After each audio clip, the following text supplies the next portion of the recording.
Along with any new update, Rockstar always adds new items to the game, and every time we break down the purchases you must avoid. These are items that bring no benefit to you whatsoever.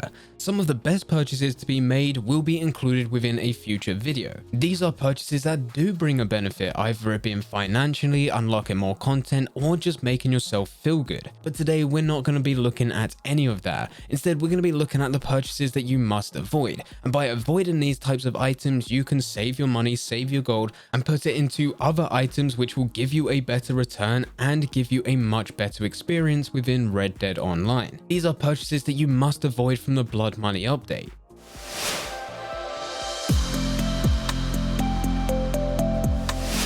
Before I do get into the video, if you enjoy the content here and want to see a bit more from me, then make sure you hit that subscribe button and that notification bell. We are uploading Red Dead videos every week, giving you the latest tips and tutorials on how to get the most out of the game. If you do want to stay updated, then I highly suggest following the channel. Getting back into the video, we've looked at the worst purchases before, but we looked at everything that was currently within Red Dead Online. Now we're looking specifically at the Blood Money update. Now the good thing with this is that there isn't too many items to go through, but that is mainly because there's not too many items that's been added to the game for you to buy. Nevertheless, the items included in this video should be avoided forever or just for a certain amount of time. I will explain why they should be avoided, and to actually provide some benefit to you, I'll also give you tips on how you can get these similar types of items but for a fraction of the price. So the first items to talk about are the outfits that are added to the game that were originally part of previous Outlaw passes. As of right now, at the time of recording this video, we only have Arthur's outfit. This is the Haraway. But we do know, because Rockstar have already confirmed it, that Marston's outfit called the Cleland,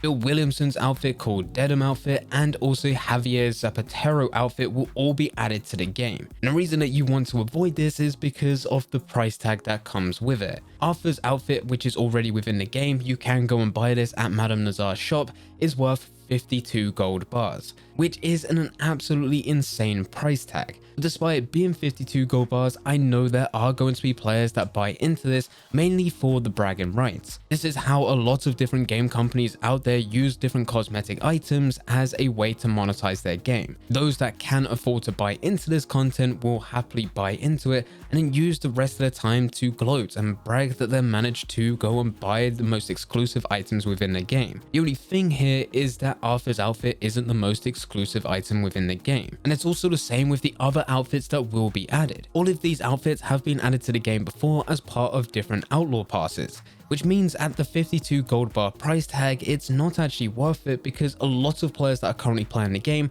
have already got it. So even if you was to go and buy this outfit, you don't really have bragging rights. And I can comfortably say that because when I went through the Outlaw pass, technically I managed to get Arthur's outfit for free. The same with John Marston's, the same with Javier's, and the same with Bill Williamson. A lot of the previous Outlaw passes that were added to the game, you were able to get all of those gold bars back as part of rewards. For the Outlaw passes that didn't give you all the gold back, they did have a first time week bonus where if you bought it within the first week, Rockstar will actually deposit an extra 10 gold bars into your account, and in most cases if you did that, you would actually be around 1 to 2 gold bars in profit. So with some of these outfits, I actually was paid to buy into them. Unfortunately, if you missed those Outlaw passes, you're now going to have to spend 52 gold bars on Arthur's outfit, and it's also likely that you're going to have to spend a similar amount on the other 3 outfits which will be added to the game as drip-fed content. Now I do know, despite saying all of this, there are some of you guys that still want to buy into Arthur's outfit, and I know this because there's been so many comments talking about how they missed the previous Outlaw passes before this Blood Money update was even released. And there is a very easy way around this. Instead of actually buying this from Madame Nazar, you should instead go into Google, go into YouTube, and simply just type in how to create Arthur's outfit Red Dead Online. You'll be welcome to loads of different articles from gaming sites, as well as loads of different YouTube videos showing you exactly how to get Arthur's outfit. This will run you through items of clothing that you can buy from the tailor, and you can just create the outfit yourself. Better yet, if you wasn't a fan of the Haraway outfit, there are some tutorials which will break down exactly how you can build other types of outfits from Arthur as well as other gang members, and you can go and bring that into Red Dead Online. This is what I would suggest, and then you save yourself 50 gold bars that can then be used to go into anything else. The next purchase to avoid is Capitale from the fence. In 2 recent videos where I showed you exactly how to get Capitale in all the legit ways, and a video where I showed you how to farm Capitale, I had comments on both telling other viewers just to go to the fence and buy it with gold. This is a complete waste. Yes, you'll be able to get Capitale and go into the opportunities, but you're not getting that gold back. It costs 3 gold bars to get 10 Capitale, and if you're starting from absolutely nothing, you actually need to buy into this again for a second time, taking it up to 6 gold bars. This is because standard difficulty for the opportunities is 15 Capitale. And I hate to break it to you, but even though these types of missions have a variable payout, where the longer it takes you to finish, the bigger the reward you get at the end, it's not going to pay back those 6 gold bars. In fact, you're going to get a max of 48 gold nuggets. And as we've already discussed, gold is so much more valuable than any other currency within the game. This is what allows you to buy into new content, buy the most exclusive items where you can start bragging to your friends as well as other random players. And unfortunately, Capitale just doesn't do that. If you do really need to stack up within this area, build as much Capitale as you want, then I do recommend watching this video that you are now seeing on screen. I'll leave a link in the description down below, as well as there'll be a card top right of your screen right now, which you can click and it'll take you directly to that video.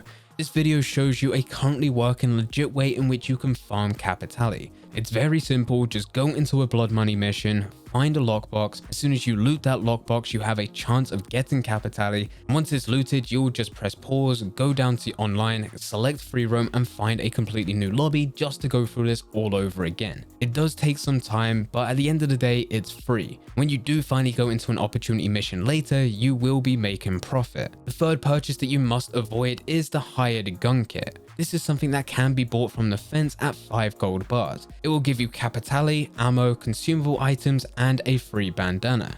Now, as already previously mentioned, buying Capitale is just a waste. There is simply no way that you can profit from it. The only benefit that it does give is getting into a new experience, but after you've done that from the first time, it's no longer a new experience. As for every other item within this kit, you can buy this for cash. Ammo really isn't particularly expensive. In most cases, it's just going to cost you a couple dollars for you to fully load up on that particular type of ammo. If you really want to make it cheap, you can just loot bodies as you're going around and killing enemies. Most of the enemies that you loot will give you some type of ammo. Now, admittedly, it's not always the ammo that you want, but as you carry on doing this for hundreds of bodies, which isn't particularly hard, then you're going to be able to stack up on a variety of different ammo types within the game. There's also other bonuses that Rockstar give every other week, where they will put a package within your camp lockbox or at the post office, and most of the time it does benefit you in ammo. So in this area, it's already pointless. It's also the exact same with consumable items, as you can buy these for fairly cheap, you can loot them from enemies that have died, you can also go and craft these items, and Rockstar are likely to add them as different packages added to your camp lockbox. The only benefit here is a bandana, and let me tell you, after buying this, the bandana isn't anything special. This is something that you can buy yet again just by going over to the tailor, and there's plenty of choice. The good thing with going over to the tailor and buying a bandana is that you get to actually buy into what you want, rather than actually trying to buy a hired gun kit where it doesn't actually show you what the bandana looks like.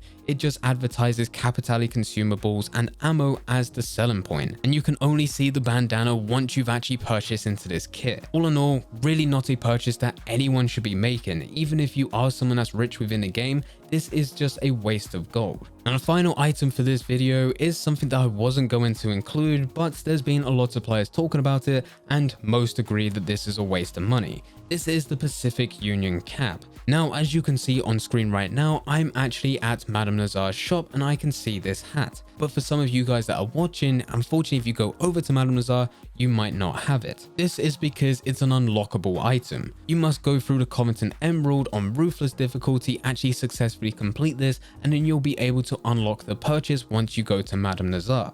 For most players that have done this, they do not agree with how it's been laid out. For all your hard work of being able to do the toughest challenge within Red Dead and go through one of these robberies and do it on the hardest difficulty where enemies can absolutely shred you apart, and on top of that it's free aim, you get awarded with the ability to be able to purchase something. It would make much more sense for Rockstar just to add all of these different items as different unlockables, and every time that you go through the Covenant Emerald on Ruthless difficulty, you have the ability to unlock once after completion. That way you'll have to go through this multiple times if you did want to unlock every version of this type of hat. Unfortunately, that's not how it works. Rockstar have made it so that as soon as you complete the Covenant Emerald on Ruthless, you unlock this at the Madame Nazar shop, where you do still need to pay $200. Now, a lot of people will be saying that it is only $200 and dollars within Red Dead is the free currency. And with this, you're 100% right. But we also have to bear in mind that this is an item that doesn't actually look particularly good. This isn't something that we talked about earlier with the outfit, where you can get bragging rights because you've got an item that is desirable. I am yet to see any type of player say that they want this specific Union cap in any type of aesthetic. Not to mention that most players that play this game, and likely those that are watching this video, you might not be in a position where you've unlocked all previous roles and all the essential items within the game. You can quite easily save those $200 and use that money to reinvest into essential items that can be used within certain roles to give you a much higher return. If you are really wanting to go and get this specific Union cap, then it's likely at some point in the future Rockstar will deliver a weekly update which puts this at a discount that could potentially be up to 70%, saving you a lot more money. This will also be the exact same situation for the other types of missions that get added as opportunity missions. If this is the item of clothing that we get from the Covenant Emerald, then it's also likely that it's going to be the same case where we get other types of items of clothing that will come with the diamond and the ruby. If for both of those opportunity, Rockstar allows you to complete this on Ruthless, which unlocks the ability to just purchase the item, then it is just a complete waste of money. That money could be better used elsewhere to give you something a lot better, either it being a better experience or a better return financially. But anyway guys, those are the items that you should be avoiding within this Blood Money update. If you do have any questions or you have any other suggestions of items that should be avoided, then feel free to leave them in the comment section down below. But anyway guys, I hope you guys did enjoy. If you did enjoy, don't forget to leave a like and subscribe. But for now, I'm going to see ya.